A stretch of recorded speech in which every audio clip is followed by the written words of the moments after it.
تو یہ ویڈیو ان لوگوں کے لیے بھی ہے جنہوں نے تبصرے کیے بغیر سوچے سمجھے بغیر بنا تحقیق کے، اور ان لوگوں کے لیے بھی ہے جو انجینئر محمد علی مرزا صاحب کو فالو کرتے ہیں اور ان کے پیروکار ہیں. ان لوگوں کے لیے بھی یہ ویڈیو ڈاؤن لوڈ کر رہا ہوں کہ وہ دیکھیں کہ انجینئر محمد علی مرزا صاحب نے ایک ویڈیو میں کچھ کہا اور دوسری ویڈیو میں کچھ کہا. تو آپ پہلے یہ ویڈیو دیکھیں. صحیح مسلم میں اوپر تلے 4 حدیث ہیں 6225 سے 6228 تک. نبی علیہ السلام نے حجۃ الوداع سے واپسی پہ مکے اور مدینے کے درمیان خم نامی گاؤں میں خطبہ دیتے ہوئے فرمایا، اے لوگو آگاہ ہو جاؤ، میں بھی ایک انسان ہوں. قریب ہے کہ اللہ کا قاصد یعنی موت کا فرشتہ آئے اور میں اس کی دعوت قبول کر لوں. میں اپنے باتوں میں 2 بھاری چیزیں چھوڑ کے جا رہا ہوں. ان میں سے پہلی بھاری چیز اللہ کی کتاب ہے. اس میں ہدایت ہے، اس میں نور ہے. اللہ کی کتاب اللہ کی رسی ہے. تم اسے پکڑو، اپنا تعلق اس کے ساتھ مضبوط کرو. جو اسے پکڑے گا وہ ہدایت پہ ہوگا، جو چھوڑ دے گا گمراہ ہو جائے گا. اور دوسری بھاری چیز میرے اہل بیت ہیں. میں اپنے اہل بیت کے معاملے میں تمہیں اللہ کا خوف دلاتا ہوں. میں اپنے اہل بیت کے معاملے میں تمہیں اللہ کا خوف دلاتا ہوں. میں اپنے اہل بیت کے معاملے میں تمہیں اللہ کا خوف دلاتا ہوں. 3 دفعہ نبی علیہ السلام نے فرمایا. اس لیے آپ صحیح مسلم میں حدیث 6225 سے 8 تک 4 حدیث کے اوپر باب پتہ کیا ہے؟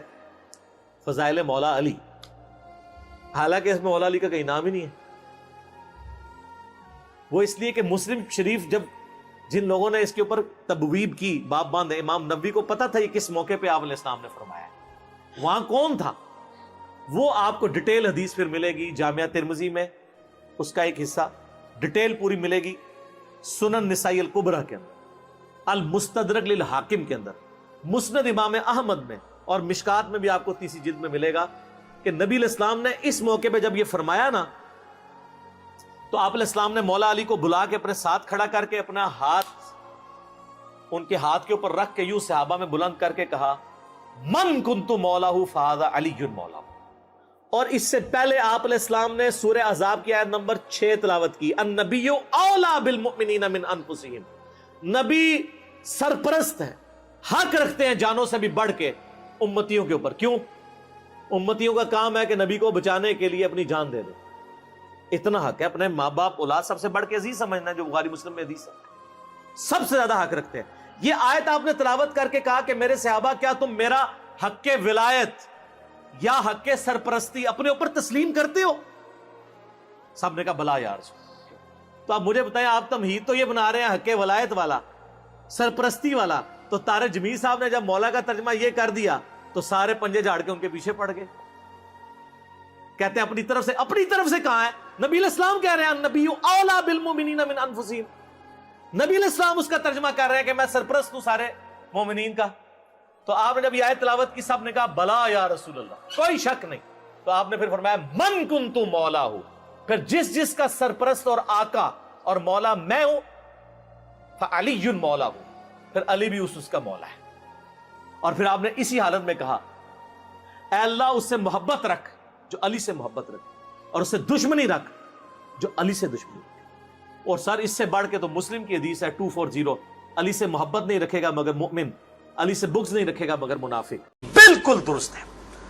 تیسرا طریق امام ابن ابی عاصم کی کتاب السنہ 1158 نمبر حدیث ہے. سیدنا علی رضی اللہ تعالیٰ عنہ خود راوی ہیں کہ غدیر خم پہ آپ صلی اللہ علیہ وسلم نے صحابہ کو جمع کر کے کہا کہ اے میرے صحابہ، کیا تم اللہ کو رب مانتے ہو، مجھے اپنا پیغمبر مانتے ہو؟ صاحب نے کہا بلا یا رسول اللہ، کیوں نہیں. پھر کہا کیا تم اللہ اور اس کے رسول کو سب لوگوں سے بڑھ کر محبوب سمجھتے ہو؟ انہوں نے کہا کیوں نہیں. پھر آپ صلی اللہ علیہ وآلہ وسلم نے فرمایا کہ پھر اگر تم مجھے اور اللہ کو محبوب رکھتے ہو، پھر فرمایا من کنت مولاہ فہذا علی مولاہ، پھر جس کا مولا میں اس کا مولا علی. جگری یار، مولا کا مطلب جگری یار. جس نے سورہ التحریم کی آیت نمبر 4 میں آیا ان اللہ ہوا مولا ہوا جبریل و صالح المؤمنین. اللہ کے نبی کا مولا ہے جبریل، فرشتے اور تمام صالح مومنین مولا ہے. نبی صلی اللہ علیہ وسلم ان کے مولا ہے، وہ ان کے دلی محبوب ہے. ہم اپنے مولویوں کو بھی مولانا کہہ رہے ہوتے ہیں نا. دلی محبوب مشکل کشا کا معنی نہیں ہوتا، دلی محبوب، جگری یار، بیسٹ فرینڈ. اچھا، چوتھا طریق سنن نسائی الکبریٰ میں انٹرنیشنل نمبر کے مطابق 8478 سیدنا ابو طفیل عامر بن واصلہ رضی اللہ تعالیٰ عنہ، یہ وہ صحابی ہیں جو سب سے آخر میں فوت ہوئے ہیں 110 ہجری میں. نبی صلی اللہ علیہ وسلم کی وفات کے بعد 100 سال تک زندہ رہے ہیں. یہ ابو طفیل عامر بن واصلہ جنگ جمل صفین نہروان میں سیدنا علی کے ساتھ رہے ہیں. کدھر 37 ہجری میں جا کے جنگ جمل صفین ہو رہی ہے اور کدھر 110 ہجری میں یہ فوت ہوئے ہیں. اور ان کی حدیثیں نبی صلی اللہ علیہ وسلم سے بھی روایت ہیں اور سیدنا علی سے بھی انہوں نے کئی حدیثیں روایت کی ہیں. وہ کہتے ہیں کہ کھلے میدان میں سیدنا علی رضی اللہ تعالیٰ عنہ نے، یہ صفین کا ہی موقع تھا، پبلک کو جمع کیا، اپنے ماننے والوں کو جو ساتھ تھے، شیعان علی. شیعہ کا مطلب ہے گروہ کے بندے. تو پھر ان سے وہ حدیث بیان کی کہ ذرا مجھے بتاؤ نا کہ تم لوگوں نے نبی صلی اللہ علیہ وسلم سے یہ حدیث سنی تھی؟ کہ کئی لوگ گواہی کے لیے کھڑے ہو گئے. پھر وہ پوری حدیث بیان کی جو آپ صلی اللہ علیہ وسلم فرمایا النبی اولا بالمؤمنین من انفسہم، نبی صلی اللہ علیہ وسلم مومنین کی جانوں پر ان کی جانوں سے بڑھ کر حق رکھتے ہیں، اور نبی کی بیویاں امت کی مائیں ہیں. اس آیت کے تحت اے صحابہ کرام، اے میرے امتیوں، کیا تم مجھے سب سے بڑھ کر محبوب رکھتے ہو؟ سب نے کہا بلا یا رسول اللہ. پھر آپ صلی اللہ علیہ وسلم نے مولا علی کا ہاتھ پکڑا، یوں بلند کیا صحابہ میں اور کہا من کنت مولاہ فہذا علی مولاہ، پھر جس کا جگری یار میں، اس کا جگری یار علی بھی ہونے چاہیے. ہاتھ پکڑ کر. اچھا ابو طفیل عامر بن واصلہ کہتے ہیں یہ حدیث جب میں نے سیدنا علی سے سنی تو میں ہل گیا. میرے دل میں قلق تھا کہ نبی صلی اللہ علیہ وسلم نے اتنی بڑی بات کی حضرت علی کے بارے میں، اور صحابہ کرام نے رضوان نے گواہی دی. اس میں آگے الفاظ یہ موجود ہیں کہ اس میں ہی الفاظ موجود ہے کہ آپ صلی اللہ علیہ وسلم نے اسی حالت میں کہا اے اللہ، جو علی سے محبت رکھے اس سے محبت رکھ، جو علی سے دشمنی رکھے اس سے تو بھی دشمنی رکھ. یہ بہت بڑی بات ہے. ابو طفیل کہتے ہیں میں نے کہا یہ حدیث، میں کہتے ہیں میں باہر نکلا، میں نے کہا سب سے سینئر صحابی شروع کے مسلمان ہیں زید ابن ارقم. وہ پہلے تیار بیٹھے سن زید ابن ارقم. وہ تمہیں بھولے گا نہیں زید بن ارقم کون ہے. تو جماعت اسلامی دے سکول بھی نہیں دار ارقم بولن گے، تو دار ارقم انہی کے نام پہ رکھے ہوئے ہیں، کیونکہ دار ارقم سب سے پہلا گھر تھا جہاں نبی صلی اللہ علیہ وسلم دعوت توحید کیا کرتے تھے. زید ابن ارقم کے پاس گئے، ان کا زید آپ تو سابقون اور اولون میں سے ہیں، مجھے بتائیں حضرت علی نے یہ حدیث بیان کی ہے اور اتنے لوگوں نے گواہی دی ہے. انہوں نے کہا تو کیا بات کرتا ہے، میں نے تو خود نبی صلی اللہ علیہ وسلم سے یہ حدیث سنی ہوئی ہے من کنت مولاہ فہذا علی مولاہ، اور اے اللہ اس سے محبت رکھ جو علی سے محبت رکھے، اس سے دشمنی رکھ جو علی سے دشمنی رکھے. یہ وہ حصہ ہے جس کا ابن تیمیہ نے انکار کیا منہاج السنہ میں. پھر شیخ البانی نے پھر صفوں کے صفحے کالے کیے ہیں کہ ابن تیمیہ میں جلد بازی کی عادت تھی اور مبالغہ آرائی تھی. سلسلہ احادیث صحیحہ 2223 نمبر حدیث کے کانٹیکسٹ میں شیخ البانی نے سخت گرفت کی ہے. اچھا پانچواں طریق صحیح مسلم میں 3713 ہے، جامعہ ترمذی میں 3713. پانچواں طریق من کنت مولاہ فہذا علی مولاہ، زید ابن ارقم سے جابر بن عبداللہ سے رضی اللہ تعالی عنہما.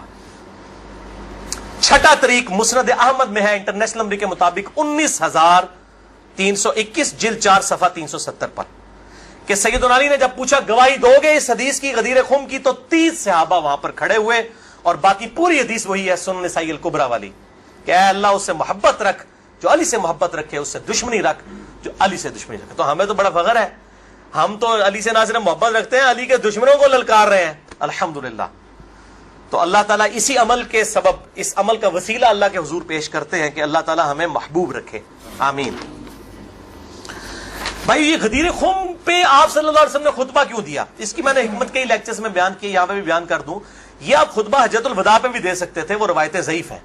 غدیر خم اس موقع پر پہنچ کر سب لوگ عرب کے جا چکے تھے سوائے اہل شام کے اور اہل مدینہ کے، اور اہل شام صفین میں سیدنا علی کے خلاف کھڑے ہوئے، اور اہل مدینہ میں جو کچھ لوگ تھے انہوں نے اہل مدینہ کے ساتھ زیادتی کی، کچھ ان کے ساتھ زیادتیاں ہوئی.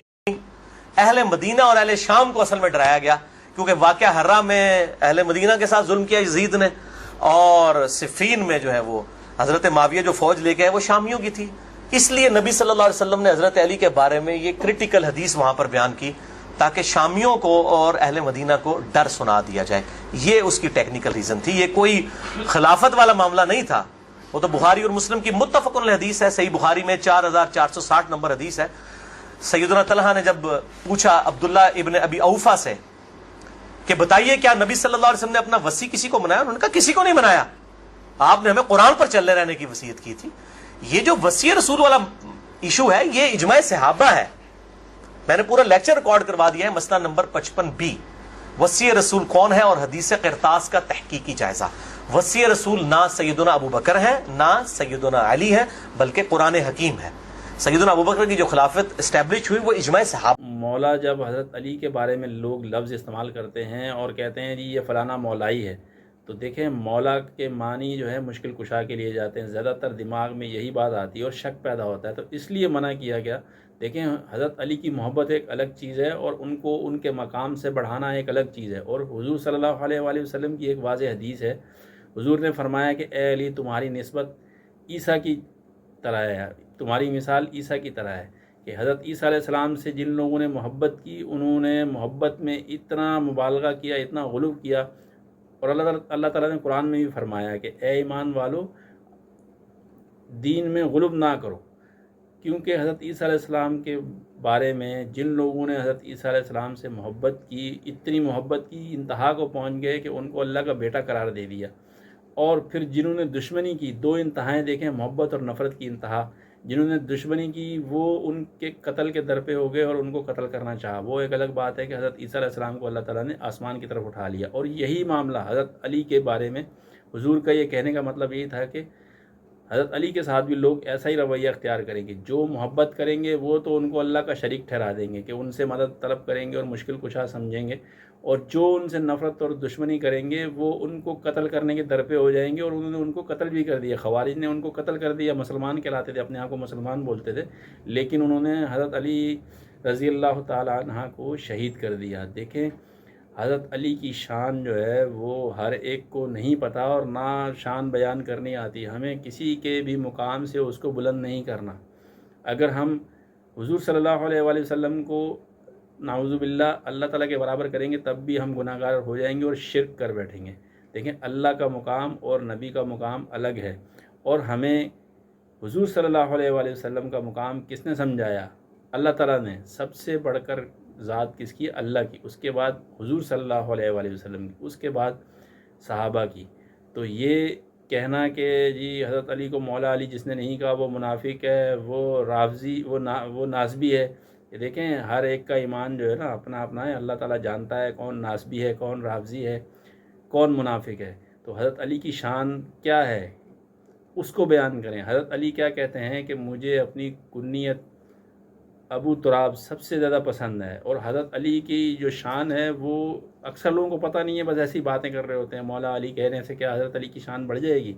جو حضرت علی کا مقام ہے میرے کہنے سے نہ بڑھے گا نہ میرے کہنے سے گھٹے گا. کسی کے کہنے سے گھٹے گا بڑھے گا نہیں. جو اللہ کی نظر میں اور اللہ کے نبی کی نظر میں حضرت علی کی شان ہے وہ کم نہیں ہوگی.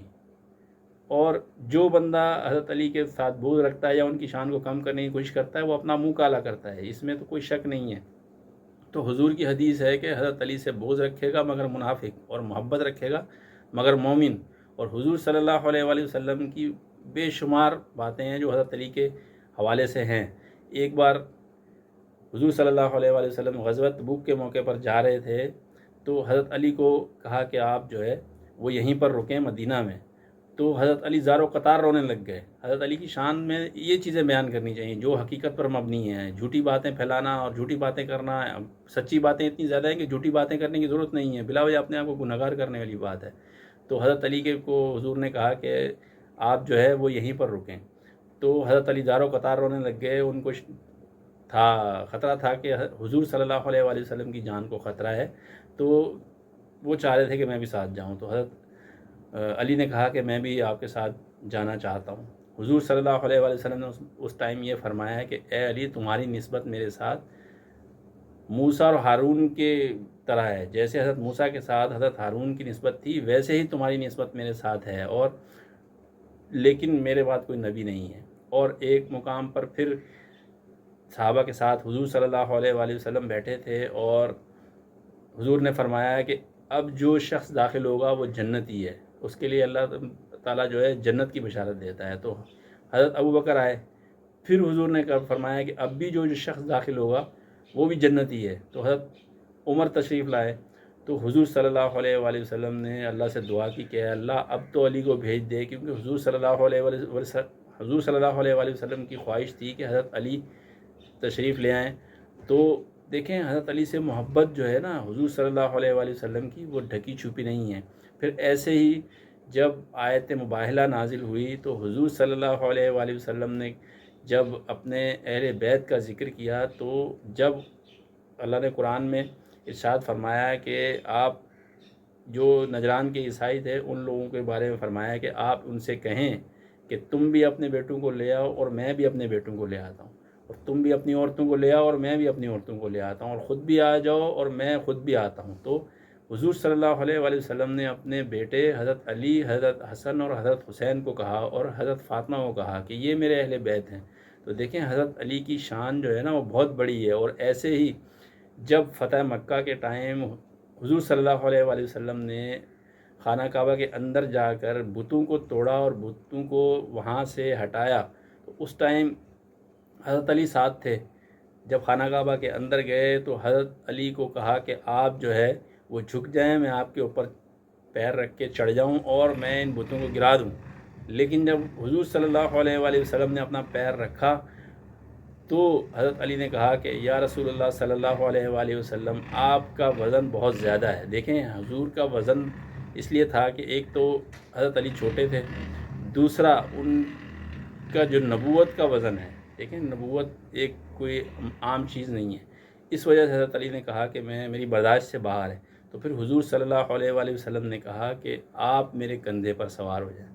پھر حضور نے حضرت علی کو اپنے کندھے پر چڑھایا، حضرت علی کھڑے ہوئے، اور حضرت علی کے الفاظ ہیں کہ میں جب حضور صلی اللہ علیہ وآلہ وسلم کے کندھے پر سوار ہوا اور کھڑا ہوا تو بتوں کو جب میں نے گرایا، بت دیکھیں وہ مضبوط بت تھے لیکن وہ جیسے ہی ہاتھ لگاتے تھے تو وہ پاش پاش ہو جاتے تھے۔ اور حضرت علی نے فرمایا کہ ایسا مجھے لگ رہا تھا کہ اگر میں حضور صلی اللہ علیہ وآلہ وسلم کے کندھے پر سوار ہو کر آسمان کو بھی ہاتھ لگانا چاہوں تو لگا دوں۔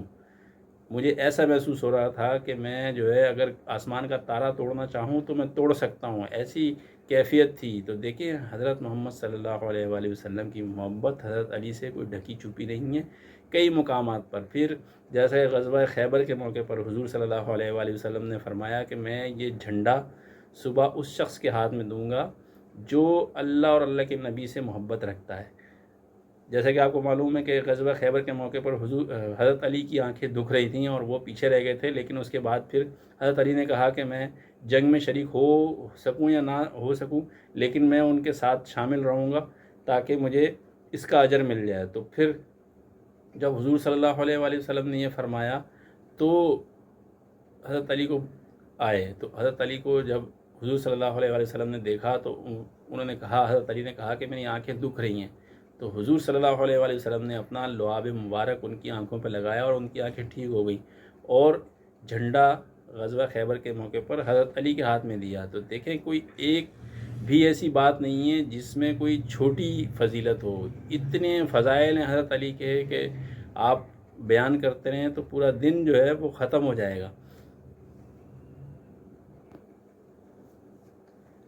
اور ایک بار حضور صلی اللہ علیہ وآلہ وسلم کو حضرت علی کافی ٹائم ہو گیا اور حضرت علی نظر نہیں آئے، تو حضور صلی اللہ علیہ وآلہ وسلم بہت بے چین ہو گئے اور باہر نکلے اور حضرت علی کو ڈھونڈنا شروع کیا اور یہ دعا کی کہ اے اللہ مجھے اس وقت تک موت نہ دینا جب تک میں حضرت علی رضی اللہ تعالی عنہ کو اپنی آنکھوں سے نہ دیکھ لوں۔ تو دیکھیں حضور صلی اللہ علیہ وآلہ وسلم نے اتنی والہانہ محبت کی اور اپنے بیٹوں کی طرح سمجھا۔ جب آیت مباہلہ نازل ہوئی تو حضور نے اپنے بیٹوں کی جگہ حضرت علی کو اپنے ساتھ شامل کیا۔ تو دیکھیں حضرت علی سے حضور صلی اللہ علیہ وآلہ وسلم کی محبت بیٹوں کی طرح جو محبت تھی وہ تھی، بیٹوں سے بڑھ کر محبت تھی، کیونکہ حضور صلی اللہ علیہ وآلہ وسلم نے جب نبوت کا اعلان کیا تو حضرت علی 7 یا 8 سال کے تھے، اور پھر حضور صلی اللہ علیہ وآلہ وسلم کی وفات تک حضرت علی بالکل ساتھ رہے، جیسے ایک اپنا